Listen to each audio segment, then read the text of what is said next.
So like 0.3499.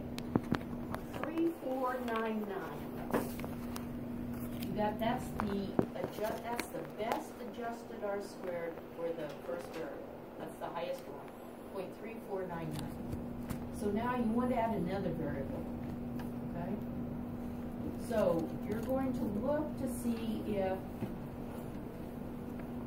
the first variable plus the second variable, if that adjusted R squared has increased by more than 5%. So 0.349, is that what I said? 0.3499. The adjusted R squared to add another variable would have to be greater than or equal to 0.3999. Is everybody with me? If the next variable, if you want the next best variable that you add in does not increase the adjusted R squared by greater than or equal to 5%, then you're left with one variable in your model. Everybody with me? Can you reduce cost? Pardon? Nope. In the meantime, too, when we're selecting the predictors, we need to make sure that those predictors are not. Yeah, we're getting there. Right. That when you add in another model, or when you, I'm so sorry, when you add in another variable, you need to make sure that you're not adding in a collinear variable. Right. Exactly. Okay. Now, next page. There are multiple ways to determine the best models, and I have listed out. Method number one was the adjusted R squared, and that's the one that we're going to go with. But there are others. So there's the AIC, the BIC, the press. We've talked about the comparing models using the press, the sum of the residuals. AIC is really a popular one. It needs to be as small as possible. When you get out in the real world, you can do this however you want to. You're going to have to justify it to whoever you're giving these results to. So, but I don't want you saying, well, Dr. Murray only told us about one way to do it. No. Dr. Murray did not. Dr. Murray listed off other ways. It's just that Dr. Murray's favorite is the adjusted R squared. Okay? Now, SAS. SAS is going to help us pick out the best model. Okay? And we're going to use, it can do it backwards, it can do it forwards, but specifically we're going to do stepwise.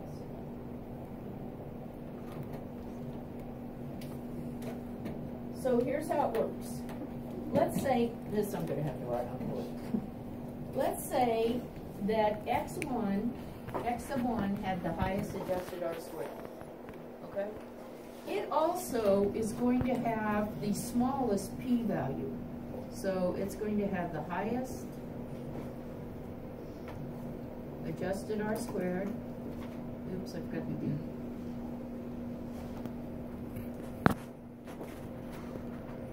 R squared.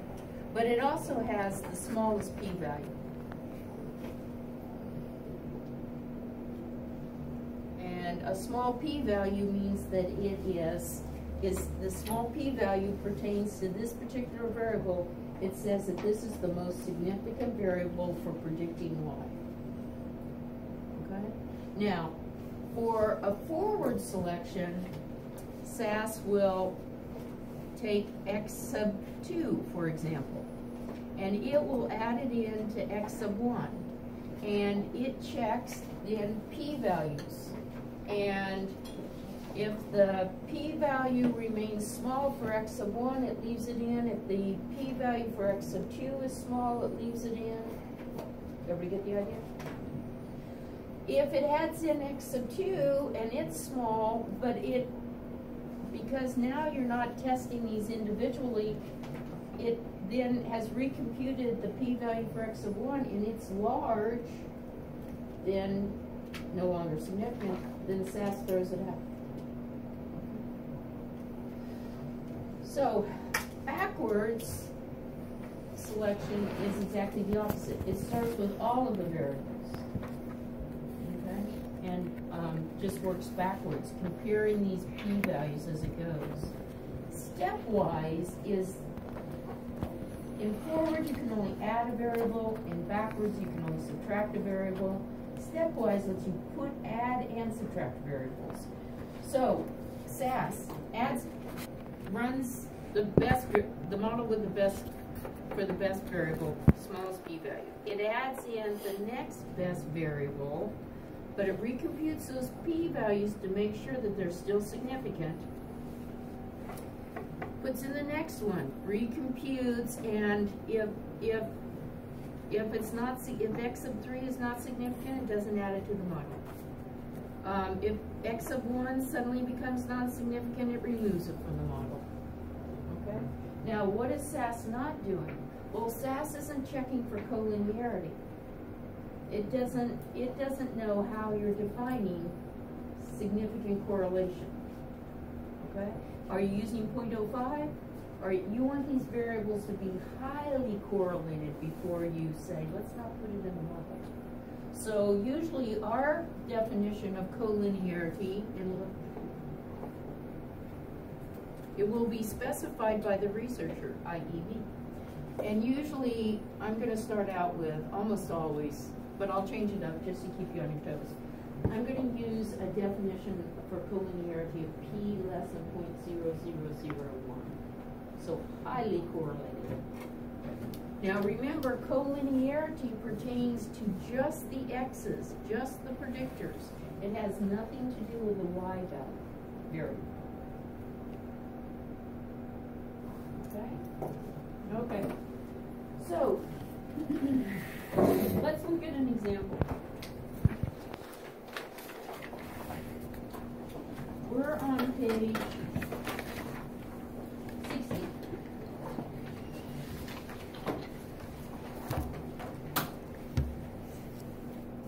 Case to choose. So we had done linear regression with acetic acid, trying to predict the average taste score for these lumps of cheddar cheese. But they decided to go ahead and measure hydrogen sulfide and lactic acid as well. So they put in H2S and lactic acid to see if they could get a better fitting model. In other words, can we improve on that adjusted R-squared by adding in more variables? Okay, now the SAS. We start right off with saying that we're assuming that P is less than 0.0001 for collinearity. Okay? Then we're going to do a proc means. We're going to do a proc core. Remember, we're doing proc means in addition to a proc core because we don't always trust SAS on the proc core. I'm going to catch you guys on, yeah. Anyway. Then we're going to do a proc rate. So here we go. Proc rate. Just like we did before, model y equals, but now I have 3 variables. This is the full model. This is the full model. All possible x's in that first line. Everybody with me? Start off with a full model. Okay. Now, you're going to do / selection equals stepwise. Now, we have not found the final model yet. So we're not checking assumptions, we're not checking outliers, not until we get to the final model. Is everybody clear on that? Okay. So, the next step, after you evaluate the results of the selection equals stepwise, then based on those results, you're going to insert the reduced model. The reduced model is going to be a subset of these variables that were in your full model. Realizing a subset can be the set itself. Okay. And then you're going to say, / here comes our option, selection equals adjusted R-squared. So this is the reduced model in here. You have to specify the names of the, I've had students type in insert reduced model. No. You put the variable names. Okay? And then finally, after you've evaluated the selection equals adjusted R-squared, then you're going to insert the variables that constitute the final model. Then you check for assumptions. Okay, so then you're going to check after the final, for the final model, you're going to check assumptions and check for outliers. But not until you get to your final model. Okay? Perfectly clear? No. Question over here. No, don't worry about hurting my feelings. Just go ahead and speak up. Oh, okay. So that second line there for that proc reg model taste equals insert reduced model. So that insert, where are we getting those reduced variables? We have evaluated, we're getting ready to, but we pretend we have evaluated the selection equals stepwise. You gotta run it. Then take. You gotta run it and then look at your data. And then go back and add. Okay. Okay, so run the first proc reg. Then evaluate your selection equals stepwise. Okay. Come up with your reduced model, which is 1, 2, or 3 of those variables. Stick those into that statement, and then do the selection equals adjusted R squared. Then evaluate those results and determine your final model, which once again could be 1, 2, or 3 of those variables. Okay. Now it makes sense. Okay. Thank you. Yes. So after you do your stepwise and you take one, like the 2 pages later, there's a table that has your stepwise. How do you evaluate that p value? We're going to go through that. Yes. In our examples and assignments, will we always have a reduced model? Because I remember earlier you stated that you may not have a reduced model. The reduced model is a subset of the variables of the full model. But remember, subset means it could be the set itself. So the reduced model might be your full model. Oh, okay. Or it might not. Okay? Okay. Let's go on then and look at our output. So we have on page 61, we have our traditional proc means, and then we have a proc 4, and notice our proc 4 computes correlation coefficients between all 4 variables. So is everybody on page 61? Okay, here we go. We're going to make it bigger.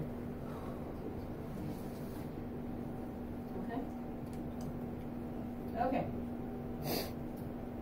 So, which variable is our dependent? What is it we're trying to predict? Taste. Okay. So if I look at taste and hydrogen sulfide, it has a p-value of less than 0.0001. Are taste and hydrogen sulfide collinear? Trick question. Is there collinearity? Yeah. No, because that can only be between predictors. Very good, very good. So the taste, we look at these p-values and we see which one is the best predictor of taste. Is it acetic, hydrogen sulfide, or lactic?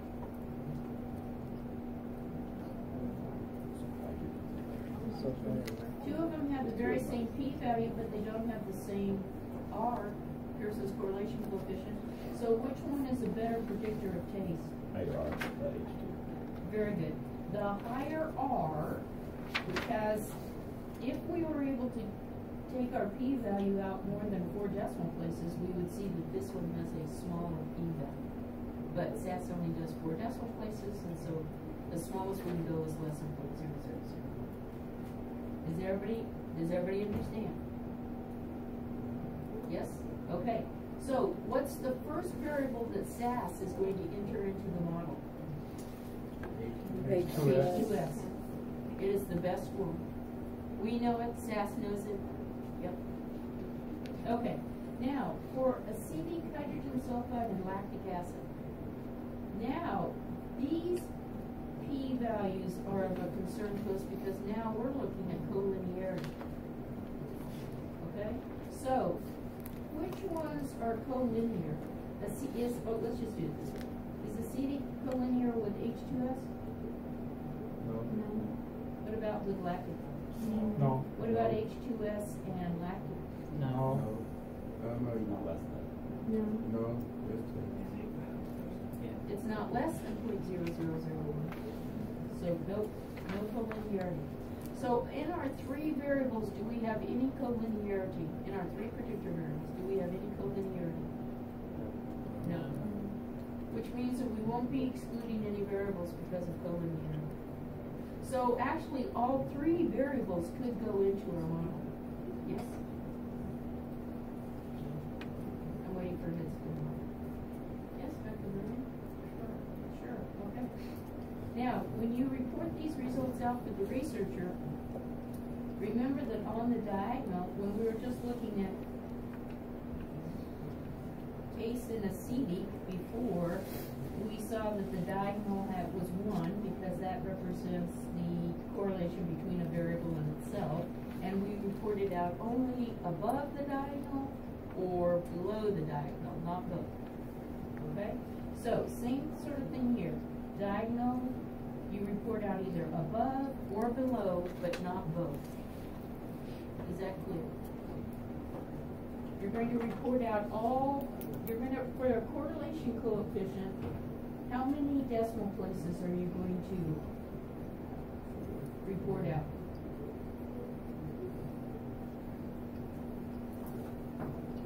Four decimals. For the p-value, obviously 4 decimals. Is everybody with me? Yeah, ready to go on? One quick question. Uh-huh. If one of the predictors was less than 0.001, would we remove that one? Oh, well, here's the thing.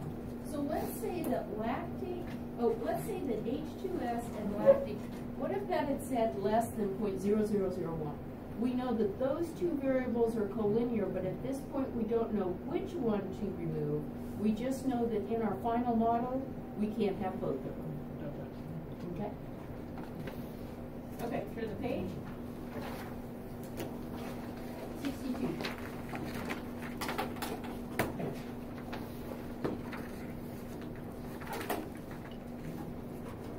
Okay, so here we go.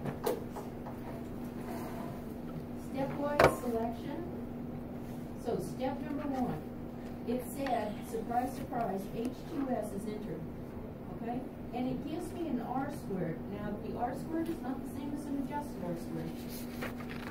So I'm ignoring that. And C sub P, now C sub P, I'm ignoring that. Yeah. If that were my criteria, I would be paying attention to that, but it's not. So look to see which one it enters first, and it gives me a model with my y-intercept and with that first variable. And notice, we don't care whether or not the y-intercept is significant. We have to have a y-intercept. But notice, once again, no surprise, but notice hydrogen sulfide, it has that same p-value that the correlation coefficient has. Okay? So, there is a, SAS uses a cut point of 0.15 to enter a variable into a model and to remove a variable from a model. These regression models are considered exploratory. So people think that 0.05 is too restrictive. We're being more generous with the ability to remove and enter a variable. Does everybody get the idea? Now there is a way, there's SAS code for changing that 0.15 to 0.05. And when you're out in the real world, you can do that. It's very easy actually. But we're going to use 0.1, we're just going to use the default. Okay? Okay, now, step number 2. Step number 2. We've got lactic is entered.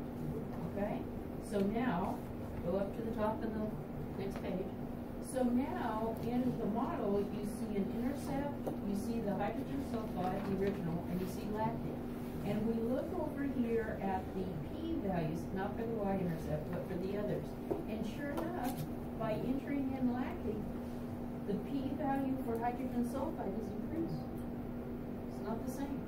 Now, if this had suddenly been greater than 0.15, the very next step, SAS would have removed it. Okay.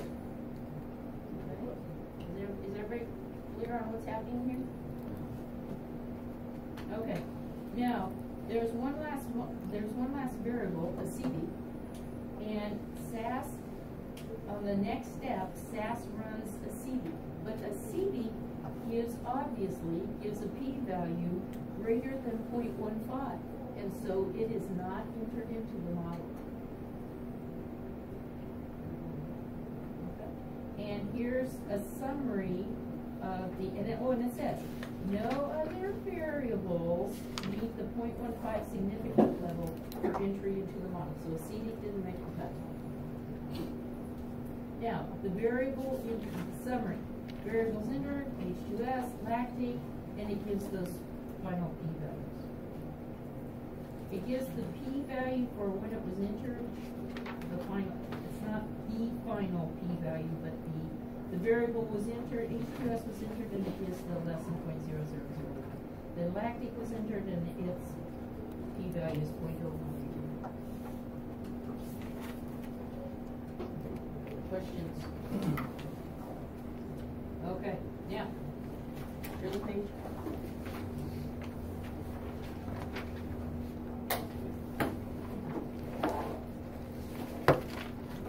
Okay, so it prints out on page 63, even though you didn't say, oh, let's not test assumptions or anything else, SAS still goes, oh, here's my final model, and it prints out what you would see. For instance, it prints out a testing for homogeneity of variance, that sort of thing. But it's not necessarily our final model, so we're going to ignore it. Okay. Now, the next thing we had was we put in the reduced model, and we're going to look for the adjusted R-squares. So the reduced model only contains hydrogen sulfide and lactic acid. So we're on the second proc rate. Okay?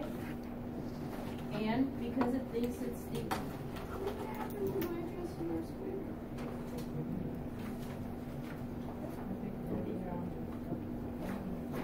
What's page 7 of 12?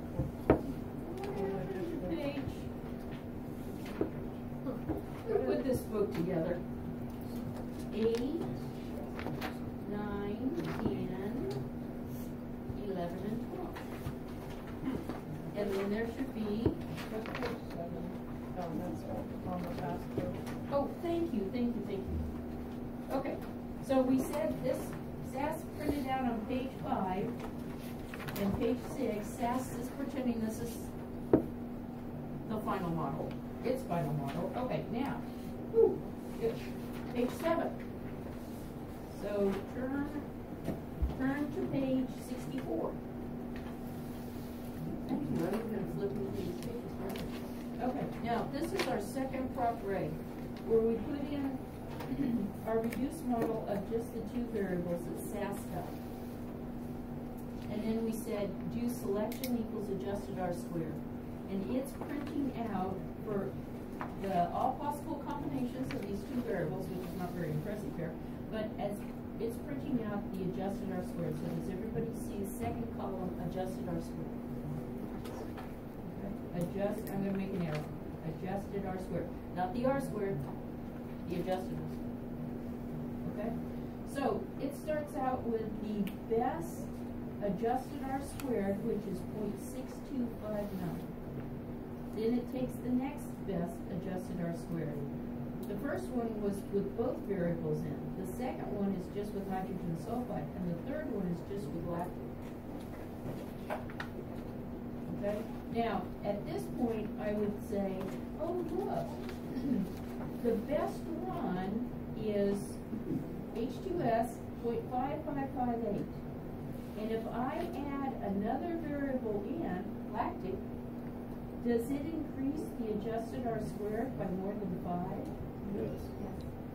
So can I have both variables in my model? And at this point, as I'm looking to see if the adjusted R squared is increasing by more than 5% or 0.05, I'm also thinking, ooh, do I have any collinearity? And the answer is no. I had no collinearity, and so I can choose to model H2S and lactic. So my final model is H2S and lactic. So I'm full of questions today. Okay, no, that's fine. When you say 5%, are you talking about 5%? 0.05. Yep, 105. So 5% of that adjusted R squared for that first variable.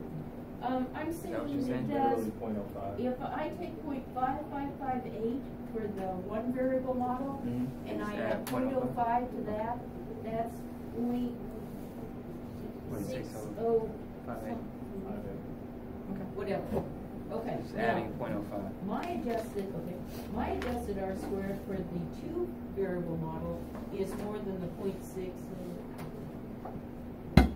So you don't have to calculate 5% of it. You're just adding to see. Pretty simple though. Yeah, it is simple. Yeah. Yeah, that would work. Now, here's the thing. As our models become more complex, let's see if I can illustrate this. So X1 had the highest adjusted R squared.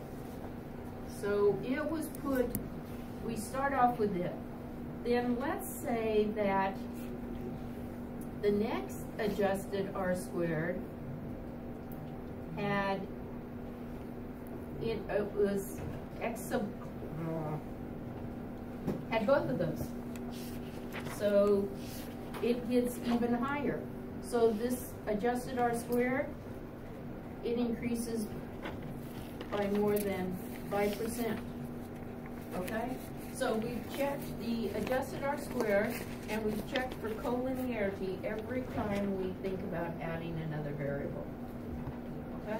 Now, as this gets more and more complex, the model, yes, you have to check the adjusted R squared, yes, you have to check for collinearity, but remember that this new model that has a adjusted R squared that is increased by more than 5%, it has to contain the previous model, X of y. So you can't do this. You can't do that. It has to have, as you go from model to model, it has to have X of 1 in it. Okay? Yes? So this has to be a subset of the next one if you're comparing adjusted R squares. So you can't do this. It has to be X of 1. So likewise, the next model would have to have X sub 1 and X sub 3.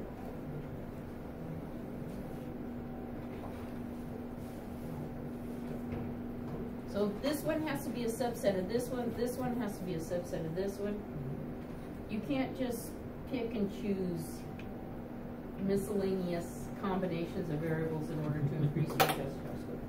Okay, so just to make sure I understand Okay. this. Acetic acid didn't get put on this Or chart. acetic. And it was our best guess. So, and that's because it would have made It's- the adjusted R squared less than because 5%? No, it's because when SAS ran it with the 3 variables in there, the p-value for acetic was greater than 0.15. So it was non-significant, so SAS did not put it in. Where was that? It's back on the page that says, right above the summary. So look on page 62, page 4 of 12. Right in the middle. It's put in H2S and lactic right above, and then it says no other variables need, Okay. see that? So it doesn't show you the value, it just tells you what's It doesn't think you need to know. Which is fine by me. Let's try to minimize this output as much as possible. Back on page 64, 64. did you say that you determined collinearity on those values there as well?